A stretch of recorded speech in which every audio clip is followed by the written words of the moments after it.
My hands tremble with both terror and exhaustion as I write this. I've lost count of how many days I've been awake or asleep. To be honest with you, I'm not even sure if I am awake. Everything around me seems like it's a shadow. I sometimes see people out of the corner of my eye and hear odd gasps when I walk by them. Other times, people are real and I can interact with them. That's usually when it's definitely a dream, though.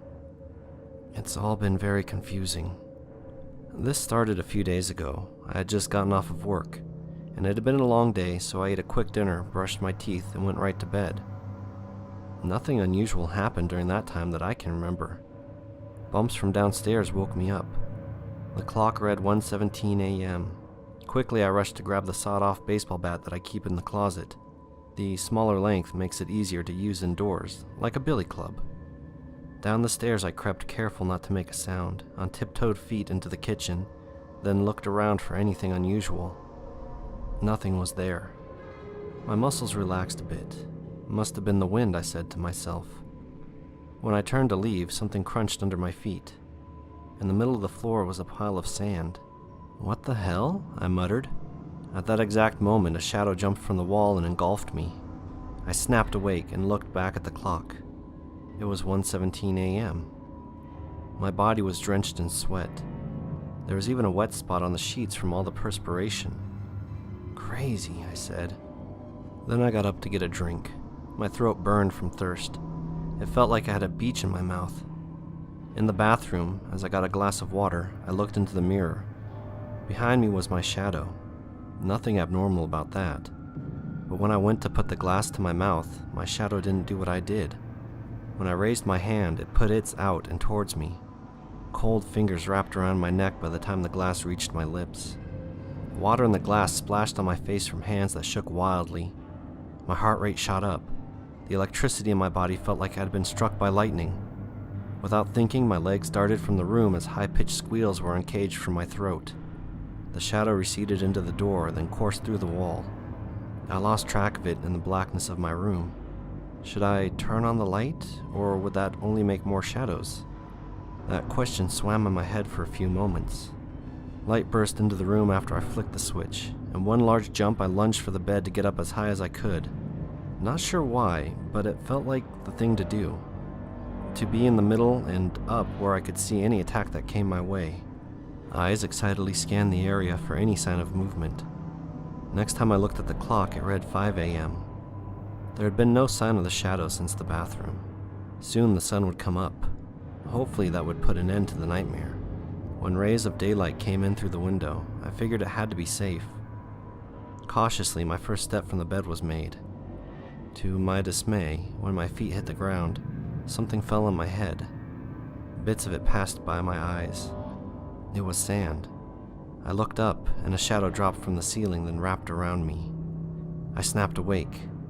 The clock read 6 a.m. Heavy feet shuffled to the bathroom. Bloodshot eyes stared back at me in the mirror. That's when I remembered my dream. A quick turn to the door showed no sign of what happened the night before. I examined it, and then went the way the shadow had in my dream, along the wall.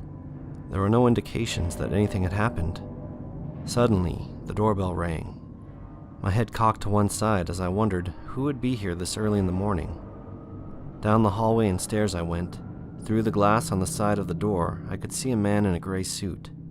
He was about middle-aged from the looks of it. Odd time for a sales call, I thought. "Who is it?" I asked through the door. "James Kimball from across the street. I just moved in, but I saw something strange last night and needed to ask you about it." I didn't know what he thought he had seen. I had been in the backside of the house in my dreams. Could I have been sleepwalking? That might explain a lot of things. With that in mind, I opened the door. "Morning," James said. "I know you're a single man, gathered that much from the neighbors. But we have children in our house. I hope you understand. What you do in your home is your own business. But please make sure the drapes are closed next time." I was so confused. There hadn't been anything inappropriate at my house. He then went on, "And whatever your tastes are is none of my concern, but it looked pretty rough. I mean, the strangling? I've heard about that, but you might need some help. It looked pretty aggressive to me. I hope the woman is alright and everything was consensual. Was this a neighbor or a peeping Tom? Why was he watching my house? Especially when nothing like that ever happened here. He knows, a voice spoke inside my head. Knows what? I asked out loud. I don't know anything, really. All I'm asking is that you keep your debauchery out of sight from my kids, James said. I'm sorry, James. What was that now? I'm really confused, I told him. Look, buddy, don't play dumb with me. I know what I saw with my own 2 eyes. Not judging here, only asking for some common decency. He knows you killed her, the voice in my head repeated. I looked around for the source of this disembodied voice. When I turned my head towards the kitchen, there was the corpse of a young woman on the floor. Bruises were around her neck and her face was sickly pale. I then let out a blood-curdling scream. James pushed past the door to see what had startled me. You killed her, you degenerate, he said. No, I don't know what's going on, I replied. Tears streamed from my eyes. You have to kill him. He knows. I will not, I sobbed. James was still saying something, but I couldn't make it out through the blood rushing in my ears. From his actions, it appeared to be a stern scolding. I'll help you, the voice said. A gun appeared in my hands. I looked at it puzzled as to how it just showed up. You must.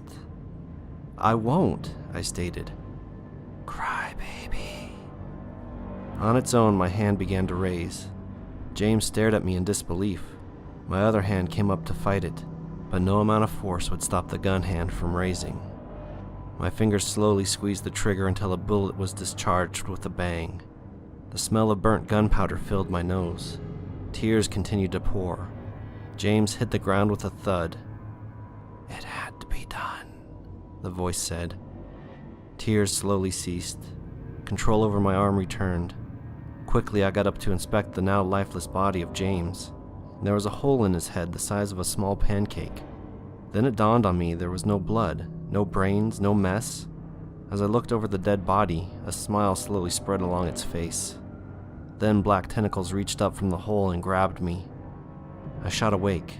Breaths came in gasps. A look at the clock showed it was 1:17 a.m. It was as if time had stood still. The unforgettable scent of gunpowder hung in the air. I'm still asleep, aren't I? I yelled out. An eerie laughter echoed around me. Sand fell from the ceiling as if sifted through an hourglass. Slowly it built up into a dark figure wrapped in black. Who are you? I asked. Isn't it obvious? I'm the Sandman, and you have entered me, the figure said. What do you want with me? To have a little fun. It gets boring to bring people their dreams all the time. I'm not some kind of slave. I like to do my own thing as well. And that thing is to torture people. Great. Oh no, I don't torture people. Alright, maybe I do a bit. I am a little bitter that I have to make your dreams all the time, instead of following my own. But you can leave anytime you want. I can? How? I asked. That I can't tell you. More like I won't tell you. There wouldn't be any fun in that. The last time I did this was July 30th, 1991. I remember the date because that guy was lots of fun. Took him 10 years to get out. So, there is hope, Sandman said. Before you could say nightmare, he whipped under the bed. Black ribbons shot out from under my bed, from in the closet, and from in my head. They wrapped around me tightly. That's when I exited light and entered night. Things occasionally change around me now. My bed is different. Sometimes I swear there are people in it with me. The furniture is not the same as well. It's like I'm in some sort of living dream, where things are close to what I remember, but since it's a dream, they're different. One time when I went to get something to eat, I grabbed a bowl, then someone yelled. When I turned, there was a woman cowering in the corner. She looked like a shadow and I couldn't make out what she was saying. It was all garbled as if she was underwater. Other times he likes to play the game where he makes me do terrible things, or terrible things happen to me. Like when I woke up in bed only to have to run for my life from a semi-truck. I barely had time to get up before the thing smashed into the wooden bed and sent debris flying in all directions. Heavens only knows what happens if I die in here. I think once in a while I actually am awake, but it's hard to tell. Like now, I might be, since it's the shadow place. Maybe the key to getting out of here is to determine when I'm awake and when I'm not. I still haven't figured it out though. Hopefully this gets out somehow. Maybe someone can help me. Not sure how much more of this I can take. It feels like it's been a few days at least. The date that started was March 13th, 2012. How long could it have been? Hey, you made it to the end. Or you just skipped the whole story to see if there was a contest this week. Either way, you're here. Kind of a crazy one this time. Well, I bumped it up a few decades. If you're into metal, you'll most likely get what I was talking about. Some of them were kind of obvious. If not, that's alright. We'll have more of these sometime. Put the band and name of the song in the comments below. And if you're right, I'll give you a shout out in next week's video. Thanks for watching. Alright. See you next time. Bye.